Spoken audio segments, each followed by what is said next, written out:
Olá pessoal, bom dia, boa tarde, boa noite a todos os senhores.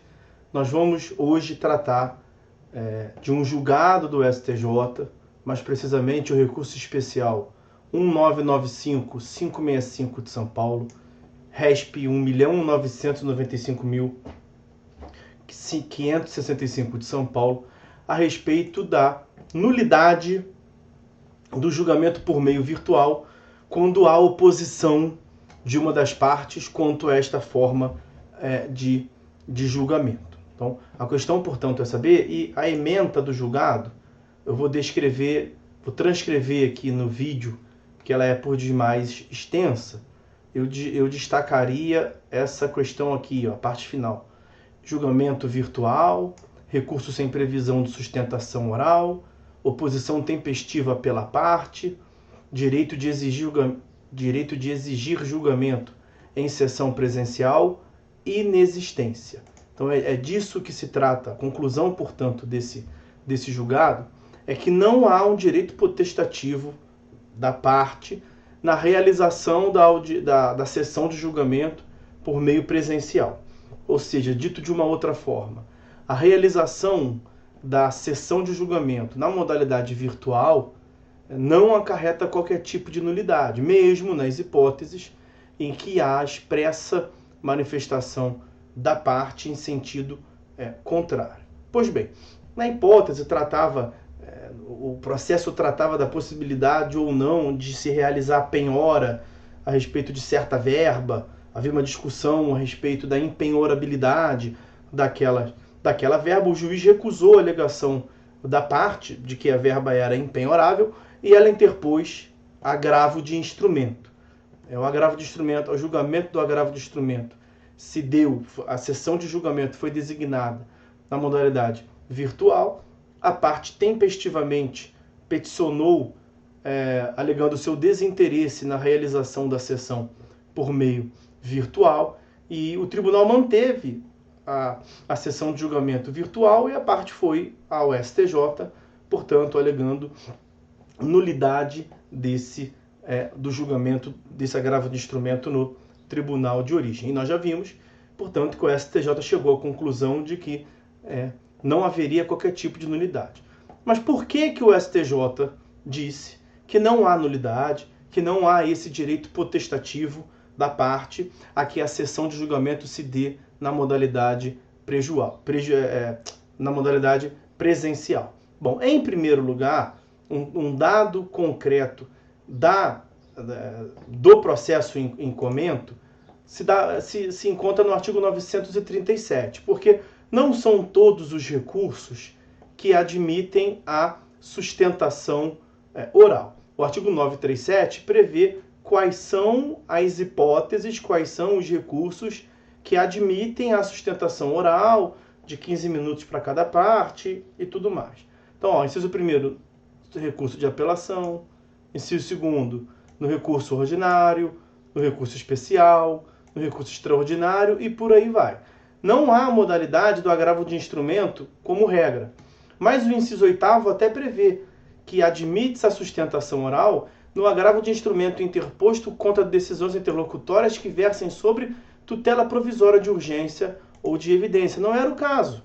A hipótese não versava sobre uma tutela de urgência qualquer que seja, antecipação da tutela ou tutela da evidência, era sobre a natureza impenhorável ou não de uma certa verba, uma certa quantia depositada na conta corrente do executado. Então, a hipótese não versava, não tratava de possibilidade de sustentação oral. Então, a primeira conclusão a que chegou o STJ é que a realização do julgamento por meio virtual, mesmo que haja oposição da parte, não gera, em regra, prejuízo nas hipóteses em que não há previsão legal ou no regimento interno de sustentação oral.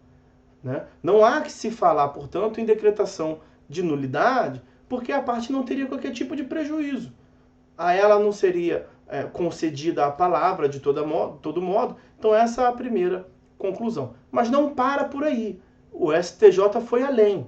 O STJ afirmou que mesmo quando há o direito à sustentação oral, Então, mesmo nos casos em que se amolda aqui ao artigo 937 ou alguma previsão do regimento interno, ainda assim, quando previsto, portanto, por lei ou pelo regimento interno, o direito da parte sustentar oralmente as suas razões, se esse exercício, se essa possibilidade de sustentar oralmente for assegurada, for garantida, viabilizada na modalidade de julgamento virtual, não há de toda sorte, ainda não haverá qualquer tipo de prejuízo ou nulidade. Ainda que a parte se oponha ao julgamento de modo virtual e prefira sustentar presencialmente as suas razões, o tribunal pode confirmar o julgamento na modalidade virtual, porque o que importa é assegurar à parte o direito de sustentar oralmente as suas razões. Pouco importa, a lei não tratou sobre a modalidade presencial ou virtual.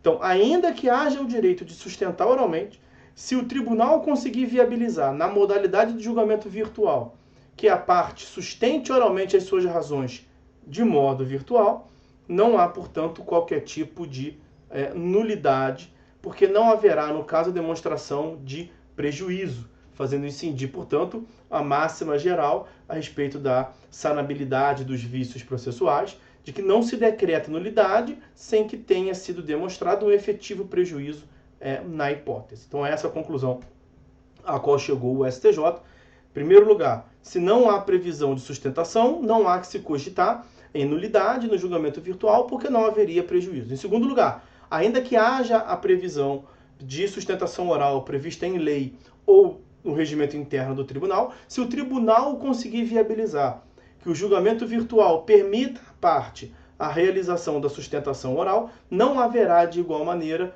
prejuízo a se cogitar em nulidade do julgamento, ok? O STJ fez ainda menção ao dispositivo que foi revogado. Olha, essa hipótese da parte manifestar discordância no julgamento virtual, e aí, por conta disso, o julgamento se realizar de modo presencial, é o que constava no artigo 945, na redação originária do Código de 2015. Veja que o caput previa, assim, essa norma não está mais em vigor, tá? Ela foi revogada pela Lei 13.256 de 16. Então, mas dizia o dispositivo, a critério do julgador, o julgamento dos recursos e dos processos de competência originária que não admitam sustentação oral poderá realizar-se por meio eletrônico. E aí, parágrafo 2º. Qualquer das partes poderá, em 5 dias, apresentar memoriais ou discordância do julgamento por meio eletrônico. Parágrafo 3º.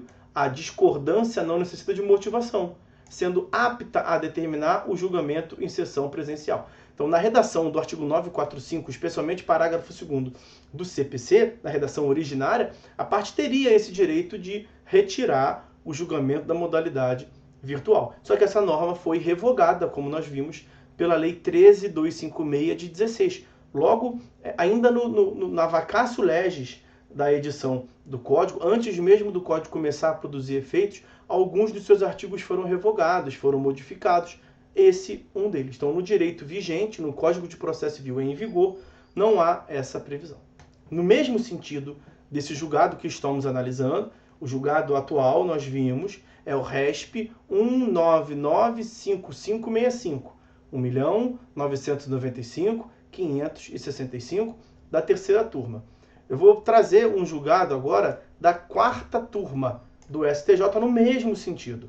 É o agravo interno no recurso especial 1814753, Minas Gerais. Aginte, agravo interno, no RESP, recurso especial de número 1814753. E a qual foi a conclusão desse outro julgado? Aspas. A pretensão de sustentar oralmente não é suficiente para impedir que o presente recurso seja incluído em pauta virtual, tendo em vista que o STJ implementou funcionalidade na plataforma de julgamento virtual para que os advogados, nos casos previstos em lei, possam enviar arquivos de áudio ou vídeo com suas sustentações orais.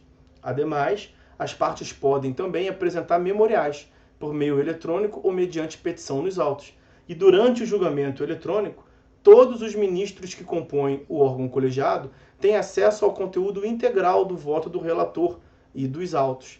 E a sessão tem duração substancialmente maior do que a do julgamento presencial, do que resulta um exame ainda mais acurado por seus membros, de modo, portanto, que não há prejuízo a se cogitar na hipótese, ok? Então, não há nenhum tipo de nulidade na realização de sessão de julgamento virtual, ainda nos casos em que a parte peticione pedindo para que seja presencial. Beleza? Então, meus amigos, é isso, por hora é só. Vamos ficando por aqui. Voltamos em breve com mais julgamentos relevantes dos nossos tribunais superiores. Um abraço.